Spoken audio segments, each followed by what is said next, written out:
Cher Olivier, je vous ai également demandé de bien vouloir évoquer avec moi les livres qui ont pu attirer votre attention plus récemment, la musique que vous écoutez qui vous accompagne, qui vous embarque, qui vous donne envie de danser, qui vous donne envie de pleurer, et enfin les films réalisateurs récents, moins récents, qui font partie de votre vie. C'est à vous. Très bien. Alors, pour les livres récents, là, je suis en train de lire quelque chose que je découvre, qui est un classique, visiblement, un livre qui s'appelle Une maison faite d'aube de Scott Momaday, qui est un écrivain indien, américain. Ce qui m'a frappé immédiatement, c'est le style. C'est très, très, très, très beau, très bien écrit, mystique et très sensuel.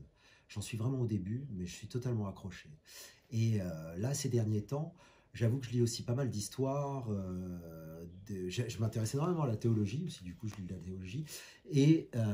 En parallèle, je lisais beaucoup de... J'aime beaucoup les polars. Il y a beaucoup de polars chez Rivage qui sont exceptionnels. Donc là, je basculais entre Elroy et James Lieber, qui est un romancier pour moi Remarquable. remarquable et qui arrive à allier le style et une profondeur à la fois sociologique et métaphysique, une étude du mal dans toute son œuvre, et le polar. Donc là, je suis plongé plus dans ce type de littérature. Roman noir, style d'ailleurs que vous empruntez quand même dans certains de vos livres. Hein. Oui, et c'est malgré moi, je pense que ça finit par m'imprégner. Ouais, ouais. Je l'ai pas... rien n'est volontaire en fait quand on se laisse aller à l'écriture, mais effectivement ça a fini par contaminer l'écriture et je me dis c'est une bonne chose parce que j'ai mis Contaminé de façon vertueuse. Bah, espérons. Oui, Espérons. ouais. Ouais. Bah, il faut du récit quand même, il faut de la chair Ouais, ouais. pour un livre. Donc, Fallait comme je lis sur l'écorcher, le style. comme vous dites. À Ouais, l'os et à l'écorcher. On adore ça. exactement. Exactement.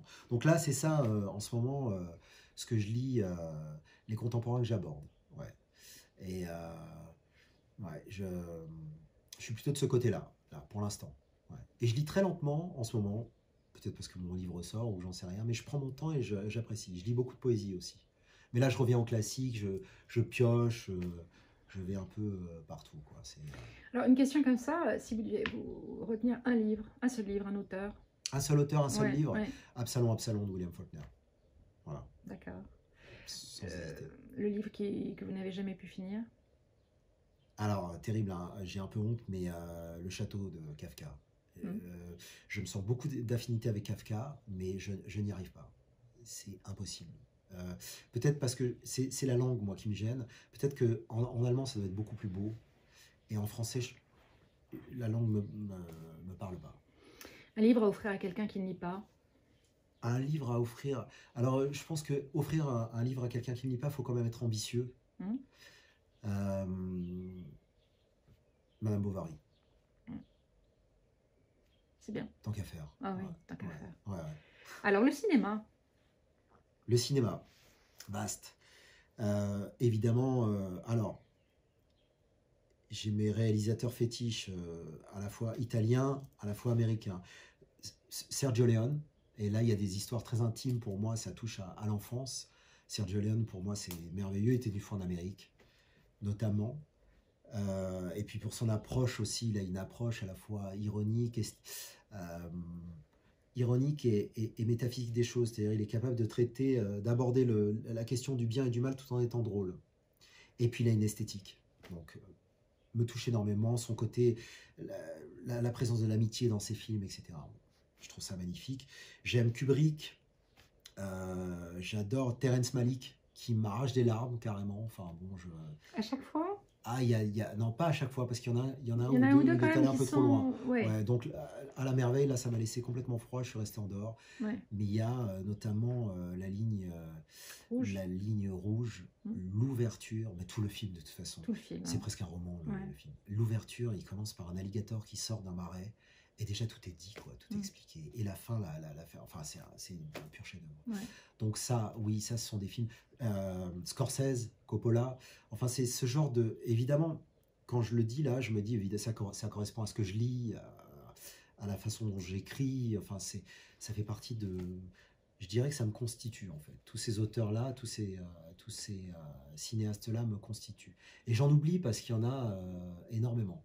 Mais là, Ouais, les Visconti, derniers... par exemple, Ouais. Visconti, pour moi, est une merveille. Le Guépard, le livre est un pur chef-d'œuvre. Le film, d'une autre manière, d'une manière plus politique, Le livre est tellement mélancolique et tellement beau. Le film aborde les choses d'une manière... alors, pareil, c'est complémentaire. Visconti, pour moi, merveilleux. Voilà. Parlez-moi 2 minutes de mélancolie. Alors, Vous venez de mélancolie... l'employer. oui, parce que je trouve qu'il n'y en a plus assez. Je pense pas, je parle pas de la mélancolie au sens clinique grave, hein. Je Non, parle de non. cette légère mélancolie qui fait qu'on est habité par les choses et que dans toute forme de joie, il y a toujours cette vanité qui rappelle qu'il y a une finitude. Du coup, ça colore l'existence, la présence lointaine de la mort ou pas, peu importe. Mais du coup, ça donne à l'existence une richesse. Et puis, c'est comme le parfum des fleurs. Ça sent délicieusement bon. Mais on voit bien qu'il y a un petit truc de pourrissement derrière qui vient et qui annonce que tout ça va s'arrêter. Et ça donne un prix. Voilà. La mélancolie, pour moi, c'est ça. C'est à la fois une joie, très étrange de dire la mélancolie est une joie, et aussi quelque chose derrière d'un peu désespéré, qui donne du prix, quoi. C'est dans la musique on trouve ça. Alors parlons de musique. Alors parlons de musique. Alors la musique que j'aime particulièrement, c'est bon, le classique. Rachmaninoff, par exemple. Alors ça me parle directement. J'ai l'impression que voilà, c'est moi. Alors c'est ça qui est Non, génial, mais c'est un grand musicien. pour celui-ci en particulier, je suis d'accord. Très bien. Concerto numéro On va 2, se concerto partager. numéro Voilà. 3. Non, Voilà. on va se la partager. Pour piano, voilà. Les symphonies. J'adore le baroque. Ouais. Parce que c'est une musique sans ego. Alors le classique, c'est une musique avec ego, en phase, etc. Quoique Rachmaninoff, c'est complètement autre chose. Je suis très rock, années 70, très folk.